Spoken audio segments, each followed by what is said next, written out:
দ্বাদশ শ্রেণীর সমস্ত শিক্ষার্থী ভাই ও বোনেদের আমাদের ইউটিউব চ্যানেলে আন্তরিকভাবে অভিনন্দন জানাই।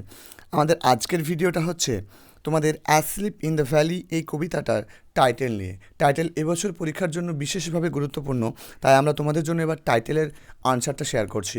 ইতিমধ্যে আমরা ইউটিউবে ওটা আমি নিজে তোমাদের জন্য ওই টাইটেলটা তোমাদেরকে লিখে দিয়েছি, এবং আজকের এই ভিডিওতে আমি যে টাইটেলটা তোমাদের সঙ্গে আলোচনা করছি এই টাইটেলটা তোমাদের জন্য নোটটা প্রিপেয়ার করেছে ইসান আজিজ, মালদার কালিয়াচকে বাড়ি ওর, ভালো লিখেছে।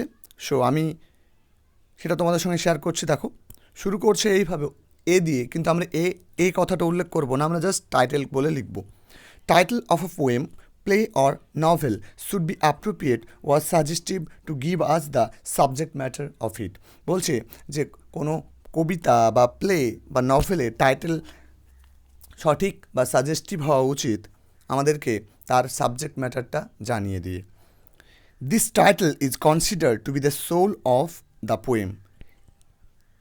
এই টাইটেলই হলো কোনো একটা পোয়েম, প্লে অর নভেলের কি সোল হিসাবে তাকে বিবেচনা করা হয়।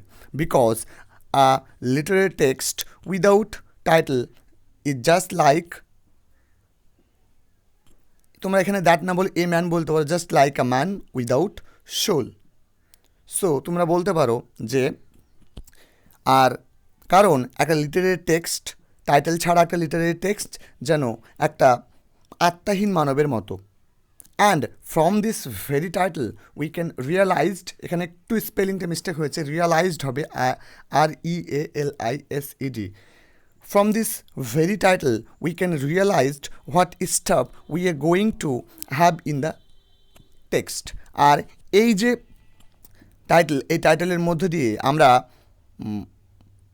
বুঝতে পারি we are going to have in the text, মানে আমরা বুঝতে পারি যে ওই টেক্সটের মধ্যে বিষয়বস্তুটা কী আছে, কী নির্যাস আছে। Okay, the beautiful poem asleep in the valley is written by the great poet Arthur Rimbaud. তো এইভাবে তোমরা লিখবে এটা, যে the beautiful poem asleep in the valley by the is written by the great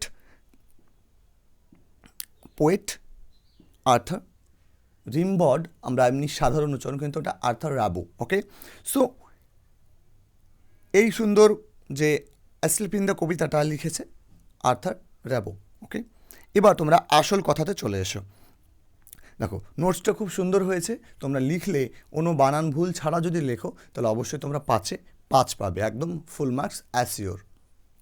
দেখো কি হচ্ছে, যে here the poet uses the word asleep in a different sense.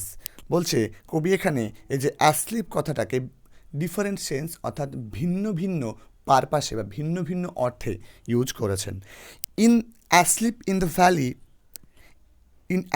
The valley যেহেতু এখানে ও কোটেশন মার্কটা ইউজ করেছে, কিন্তু তোমরা কোটেশন মার্ক দিতে গেলে তোমরা জানো যে ইন আগে লিখবে, তারপরে অ্যাসলিপ ইন দ্য ভ্যালির ভি বড় হাতে দেবে, এবং অ্যাসলিপ ইন দ্য ভ্যালি এই কথাটুকুকে তোমরা শুধুমাত্র কোটের মধ্যে রাখবে, বা তারপর তোমরা আন্ডারলাইন করে দেবে।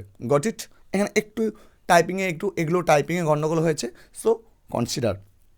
দেখো তাহলে কি বলবো, যে এই asleep in the valley he portrays a sleeping soldier in the green valley.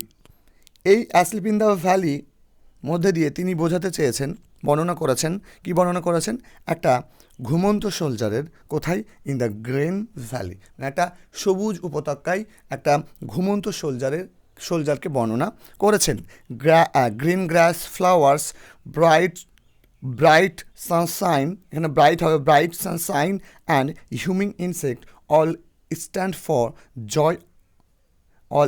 For joy, beauty, joy and beauty of life.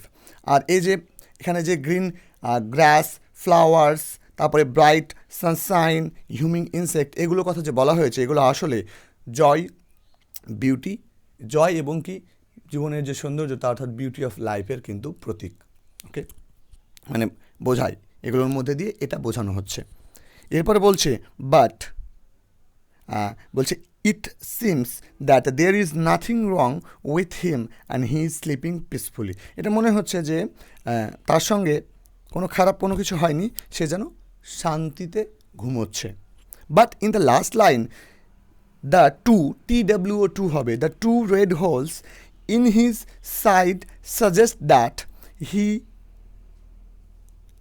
That the man is a victim of war, বা তোমরা বলতে পারো the soldier is a victim of or.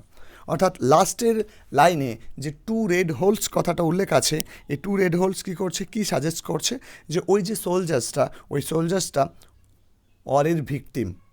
Okay, he is not asleep in real sense, সে আসল অর্থে কিন্তু ঘুমন্ত নেই বা ঘুমিয়ে নেই। Actually he is eternally asleep, আসলে সে কিন্তু ইটারনালি ঘুমিয়ে আছে। রিয়াল সেন্সে নয়, ইটারনালি ঘুমিয়ে আছে মানে চিরনিদ্রায় আছে। রিয়াল সেন্সে ঘুমিয়ে থাকা মানে কি, আমরা পরে আবার ঘুম ভাঙলে উঠবো, কিন্তু এখানে ইটারনালি অ্যাসলিপ মানে বোঝানো হয়েছে যে সে মারা গিয়েছে। হি ইজ ডেড, পরের লাইনে কিন্তু সেটার ক্লারিফিকেশানটা দিয়ে দেওয়া হয়েছে যে হি ইজ ডেড, সে মৃত। এরপরে লাস্ট লাইনটা প্রথম সেকেন্ড যে প্যারাটা উল্লেখ করা হলো, এই প্যারাটাই টাইটেলটাকে সাজেস্ট করছে, তারপরে মেন কনক্লুশনে আসছে। দেখো কী বলছে, so at last we can say that the poet wants to present বা রিপ্রেজেন্ট বলতে পারো, ওয়ান্টস টু রিপ্রেজেন্ট বা present the futility and the horror of or. আসলে এই সবশেষে আমরা বলতে পারি যে এই কবিতায় কবি কী করতে চেয়েছেন, কবি এই যে ওয়ার মানে কি, যুদ্ধের যে ভয়াবহতা, সেটাকে কী করতে চেয়েছেন, সেটাকে তিনি বর্ণনা করতে চেয়েছেন। He has taken the title ironically two suggest that the soldier is enjoying eternal rest of death in the green valley. তিনি এই যে টাইটেলটাকে তিনি খুবই আইরনিক্যালি অর্থাৎ ব্যঙ্গাত্মকভাবে ইউজ করেছেন কী করতে, কী বোঝানোর জন্য, to suggest that soldier is enjoying, soldier কী করছে, আনন্দ উপভোগ করছে। কিসের আনন্দ উপভোগ করছে, ইটার্নাল রেস্ট অফ ডেথ, অর্থাৎ চিরনিদ্রার যে ডেথ, অর্থাৎ ইটার্নাল রেস্ট অফ ডেথ, অর্থাৎ মৃত্যুর পরে যে ইটার্নাল যে রেস্ট হয়, সেই রেস্টটাকে বোঝাচ্ছে। ইন দ্য গ্রিন ভ্যালি মানে কি, সবুজ উপত্যকায়। এবার বলছে থাস উই মে কনক্লুড, এখানে কনক্লুশন হয়ে গেছে, এটা হবে we may conclude saying that, আমরা অবশেষে কনক্লুড করতে পারি বা বলতে পারি, কি বলতে পারি, আর যদি বলতে হয় এই সেন্সে, তাহলে বলতে হবে thus we may in conclusion said that বা সে দ্যাট, এরকম করে বলতে হবে, এরকম করে বলতে হবে যে in conclusion thus we may say that, এরকম করে বলবে, বা we may conclude saying that the title of Asleep in the Valley by Arthur Rimbaud is appropriate and suggestive। অর্থাৎ এই যে কবিতার যে টাইটেল, আর্থার র্যাবো যে টাইটেলটা, সেটা অ্যাপ্রোপ্রিয়েট এবং সাজেস্টিভ। সো এই ছিল তোমাদের আজকের ভিডিওটা কেমন লাগলো জানাবে, ভিডিওটা অবশ্যই কেমন লাগলো কমেন্ট বক্সে জানাবে। আর কোন বিষয়ে তোমরা ভিডিও চাইছো, তোমরা প্রশ্ন করতে পারো আমাদেরকে, তোমাদের জন্য আমরা প্রশ্নের আনসার দেবো। এবং এই ভিডিওটা যেহেতু ঈশান আজিজ লিখেছে, সো তোমরা যদি ভিডিওটা অবশ্যই কেমন লাগছে সেটা তোমরা অবশ্যই জানাবে, লাইক কমেন্ট শেয়ার করে তোমার বন্ধুদের সঙ্গে ছড়িয়ে দেবে, যাতে প্রত্যেকে এটা পেতে পারে এবং প্রত্যেকে টাইটেল আসলে পরীক্ষাতে 5-এ 5 পেতে পারে। সো দেখা হবে অন্য কোনো ভিডিওতে। Till then take care, stay safe, stay happy, stay healthy. Thank you.